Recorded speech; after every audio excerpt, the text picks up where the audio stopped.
Hello and welcome to Teaching STEM in Primary Schools. I'm your host and fellow educator, Teresa. Today we're going to be journeying through the mathematical landscape of multiplication. So let's jump straight in.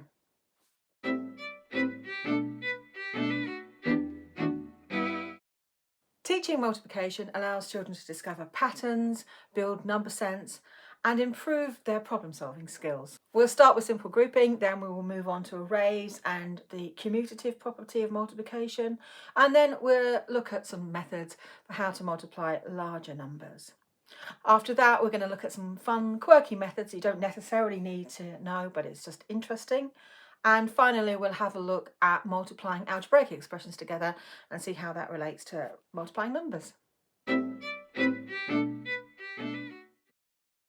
When children first come across multiplication, it is likely to be as either repeated addition or grouping, which is the same thing. You have groups of objects, all of which are absolutely identical. For example, in a party, you might have tables full of children. If you had 4 children sat around a table and 3 such tables, you can wonder the question, well, how many children does that make altogether? So to represent 3 groups of 4, what I'm going to do is I'm going to place counters, 4 of them. That's 1 group, 2 groups, and 3 groups. And I would write that as 4 plus 4 plus 4. 3 lots of 4, 3 groups of 4. And then you get the children to count and make that 12.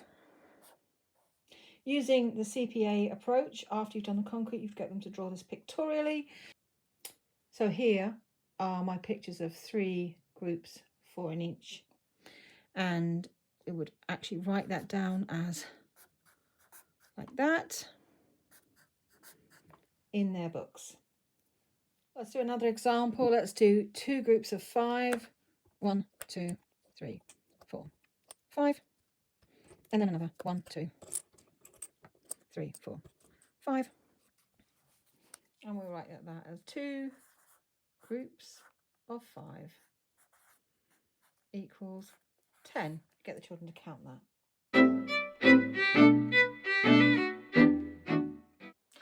Think of a marching band or a group of marching soldiers. They form what's called an array. It's a slightly more sophisticated way of looking at multiplication. Here is an array of 12 counters. And the nice thing about arrays is they really show patterns in numbers. You can see that the 12 counters, you can think of them as 1, 2, 3 groups with 4 in each. So 12 here, equals 3 groups of 4. But you can also look at it this way. You can say, well, look, there's actually 1, 2, 3, 4 groups of 3. So 12 also equals 4 groups of 3. The thing to notice about arrays is they are rectangular patterns. You can't put the counters in any old pattern you like. You have to put them in rectangles. And by putting them in rectangles, the fact that multiplication is commutative just falls out naturally, because you can always think of a rectangle, the shape of a rectangle, the area of a rectangle, the number of counters inside that rectangle will not change if you just rotate it through 90 degrees and look at it another way, or rotate your head 90 degrees and look at it another way. That doesn't change the number of counters, and that is why multiplication is commutative. And that's not the only thing you can see from this array. You can kind of easily see that this group and this group are the same. So 12 is also equal to 2 groups of 1, 2, 3, 4, 5, 6. So that's why I like teaching with arrays, because it shows the patterns in mathematics. It allows children to understand what's going on much more simply. It is Once you've got the children to make their arrays using counters, you should get them to draw it in their books. And I strongly recommend that you use centimetre squared paper, and you get the children to draw one counter inside each square. And that way, and children will very quickly learn that the squares themselves can be thought of as part of the array, and that leads so nicely onto the idea of area of rectangles. Now that we are comfortable with arrays, let's add a twist: place value counters. Multiplication can be a large step up for some pupils from addition, and place value counters can make the transition a little bit easier. They're a fantastic way to visually show multiplication, especially with multiple digit numbers. So I've got some here. I didn't have the ones with the numbers written on them. So what I've done is I've used the yellow counters for the tens and the red counters for the ones. So this would be the number 12. And if I want to do 2 lots of 12, I just do it twice. And I can say that 2 times 12 is 10, 20, 21, 22, 23, 24. Just like when you use place value counters for addition and subtraction, you can use exchange. So I'm going to show you now an example of where you're multiplying a 2-digit number by a single-digit number with exchange. Now we're going to use place value counters to carry out the calculation 24 times 4. So I've placed place value counters for 24 out 4 times in a row, and now what I'm going to do is I'm going to exchange 10 of these 1 counters for a 10. And now I'm going to add them up: 10, 20, 30, 40, 50, 60, 70, 80, 90, 1, 2, 3, 4, 5, 6, 96.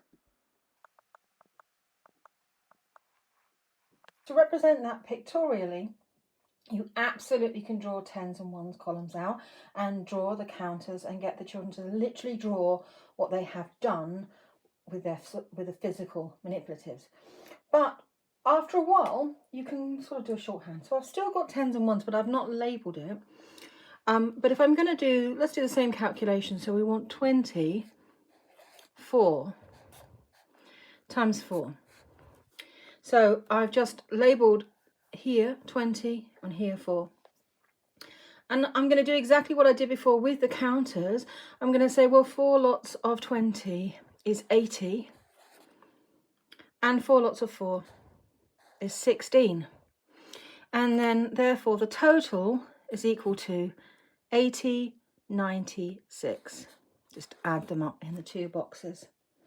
So that's a nice simplified way that the children can do the calculation in their books. You could also, you don't even need to draw the boxes.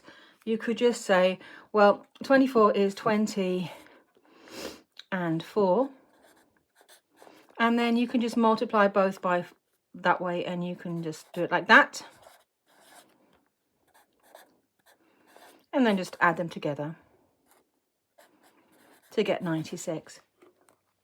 When children move on to the more formal methods of calculation, they are doing the exact same thing. It's just condensed in the representation. The one big difference when you do the more formal, does that look like a multiplication? That's meant to be a multiplication. The one big difference is you sort of do it in the opposite order. Instead of doing 4 times 20, you do 4 times 4 first, which is 16. And you can still do this. 4 times 20 is 80. And add them together to get 96. And then later on, when children become more adept at this, then they can start carrying that one over and do it in the way that we've all been taught at school. Once children have learned what multiplication is, they should really start learning their times tables. The first times table they should learn is the 2 times table. You can start counting in 2s and in fact in 5s, right in year 1 when they're very young. Then they need to move on to the 3, 6, 9s and the 4, 2, 4, 8 times tables, and do the 7 times tables last because it's the hardest. By the end of year 4 in the UK, so this is when children are about 9 years old, they should know all their times tables up to 10 times 10. But these table mats here that I've got here, you can use these for children who haven't learnt them all. It goes up to 12 times 12 for sort of historical reasons, but children really should be fluent in their times tables up to 10 before they move on to longer multiplications, because otherwise they are going to struggle.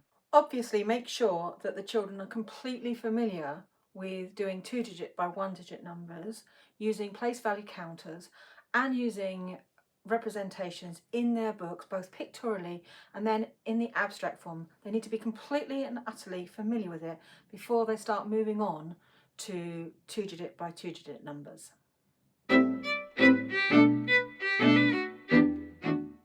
The first method of long multiplication that we're going to use is the grid method. And we're going to multiply two numbers. Let's multiply 23 by 17.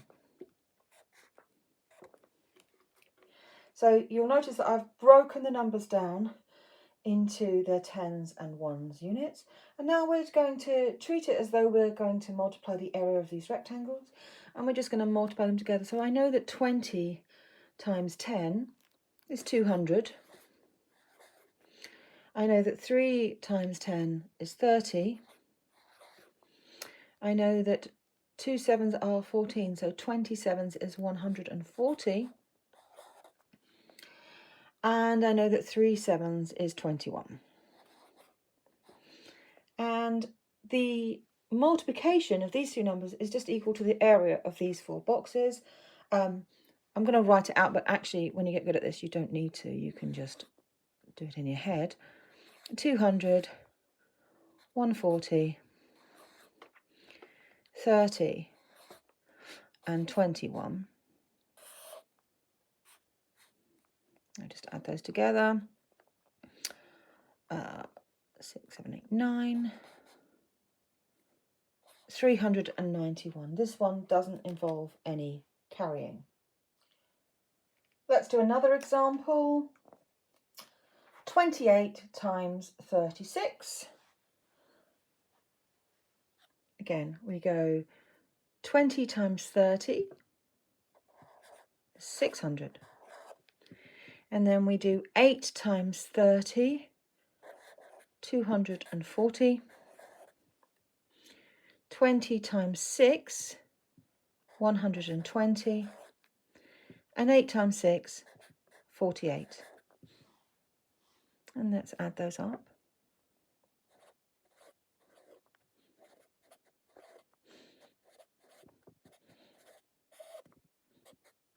8, 10, carry the 1.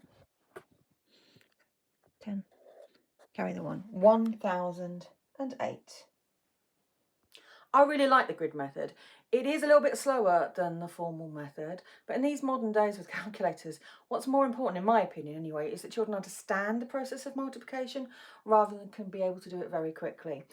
And what's really nice about the grid method is that you break the numbers down and you multiply all the constituent parts together, and then you add them all up in a way that is very easy to understand. You're calculating the areas of those rectangles inside the grid, and it's very obvious why you're doing it the way you're doing it. If children don't understand the formal method by the time they go on to secondary school, my view is, so what? They've still got the grid method.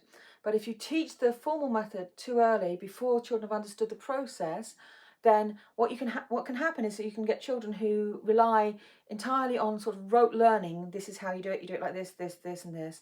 And then they don't have as much understanding, and they'll do things like multiply things by 10 using the formal method. I've seen that happen a lot. Or children will make huge mistakes and not realise they've made them because they're not understanding what's going on. So love the grid method. Definitely teach it myself to make sure that children absolutely understand what multiplication is, and then when they're really happy with that, they can move on to the formal method of multiplication that we all know and love. This is the WikiHow website, and it's going to show you how to do standard long multiplication. And the reason I'm showing you this is I want you to see it's broken it down into tiny steps, but there are a lot of them. Doing multiplication is quite difficult. Long multiplication is quite difficult. It's difficult to learn the steps. This is a 2-digit by 3-digit number. We're getting to the adding now. But look at all these steps. The last step, it says checking. So let's say there's at least 13 steps to actually doing a long multiplication. And this is why people have trouble with it. And this is why long multiplication has a reputation as being difficult, because it involves a lot of learning, a lot of steps. So when we teach it to children, we need to try and reduce the cognitive load by making it simpler in the beginning. So the first thing you're going to probably want to do is get some buy-in from the children, and you can do that by doing a long multiplication on the board in front of them, and they will see just how much quicker it is. So by seeing how quick it is, you can explain to them that if this is a more efficient way, it's a method of doing it in such a way that if you come across it in an exam, you can get it done quickly, and that can give you more time to work on other problems and things where you really need to put your brain in gear to solve. So it's definitely worth learning if you can learn it, and hopefully you can get the children to sort of understand that by just doing an example for them. So once you've got the children on board and they want to learn how to do it, you should start by going backwards and revise how to do short division. Do a 3 or 4 digit number by a 1-digit number. Make sure they're all happy with that.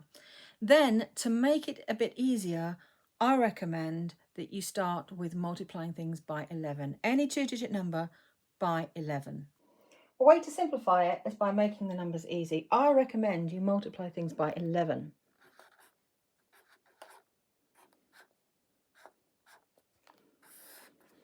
And the reason I recommend you do this is because then the children can understand the process of how you do a long multiplication without having to worry about if they've actually learned their times tables. There's not many children who don't know their 1 times table, so we can concentrate on understanding how long multiplication works without having anything to get in the way. So let's do this. We'll do 1 times 3 is 3, 1 times 2 is 2. And then we're multiplying by 10 this time. This is why doing previous work on grid method helps out, because they know it's 10. So because it's 10, we're going to put the 0 there, and then we can just multiply it by 1. Add them together to get 23 times 11 is 253. Let's do it with a 3-digit number now. Let's do 191 times 11. 1 times 1 is 1, 1 times 9 is 9, 1 times 1 is 1. Then we are multiplying by 10, so we'll put the 0 here, then we can multiply by 1.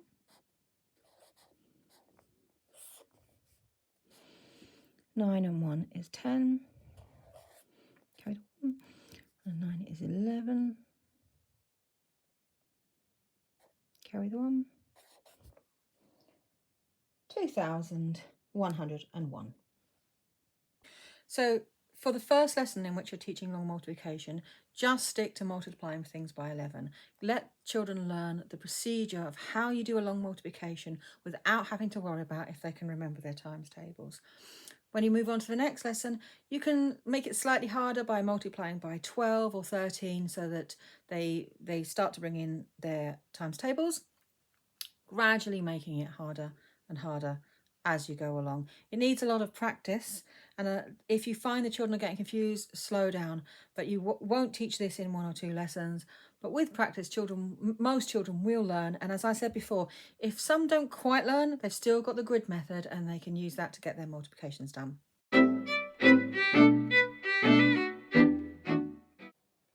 This method is called the Russian peasant method.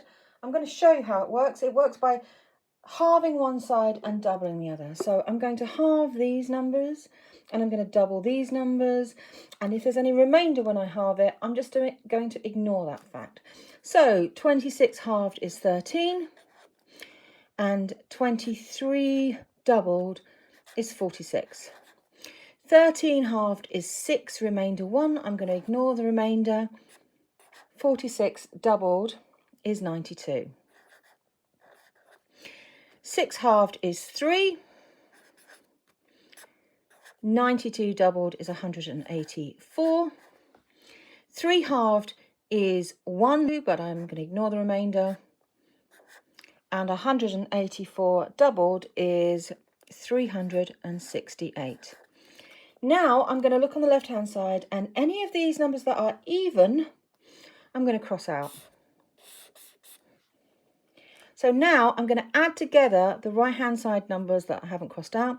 So I've got 368, 184, and 46, and I'm going to add those together. That is 18, carry 1. 18, 19, carry 1. 598. And you can check that on a calculator. 26 times 23 does equal 598. Let's do another example. Make sure that one wasn't a fluke. So let's do 18 times 27. So I'm going to halve this, and I'm going to double this. Then I halve it, ignore any remainders, and I double this one. Halve it, halve it. Now I look here on the left-hand side and I cross out any that are even. So I'm going to cross out that one and that one. And that leaves 432 and 54. Let's add those two together.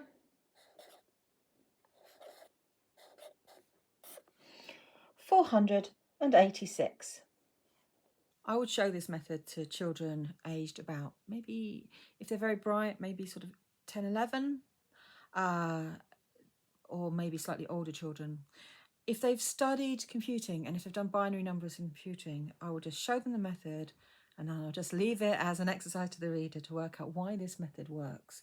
And I'm going to do the same with you. I'm not going to tell you why it works, but if you know binary numbers, you probably have to work out your own explanation for what's going on here. This one's called lattice multiplication. I'll just show you how it works.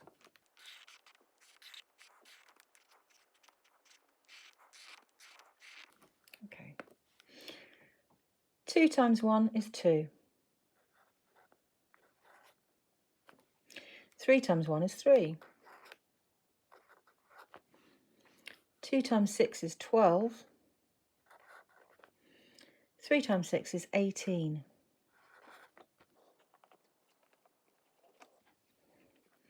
2, 8, and 2 and 1 is 11. 3, 4, and the one I carried is 5. 512. Let's do another example. Let's do 45 times 17. Okay, 5 times 1 is 5. 4 times 1 is 4. 5 times 7 is 35. 4 times 7 is 28.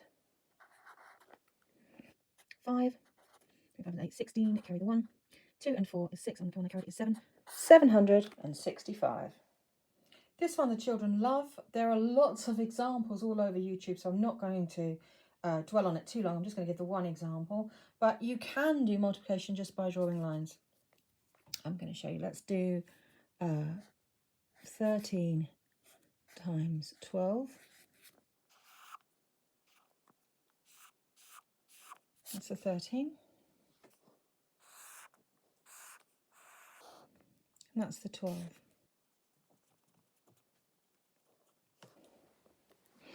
Right. 1, 2, 3, 4, 5, 6. There are 6 intersections there. 1, 2, 3, 4, 5 intersections there, and just the 1 intersection there. So 13 times 12 is 156.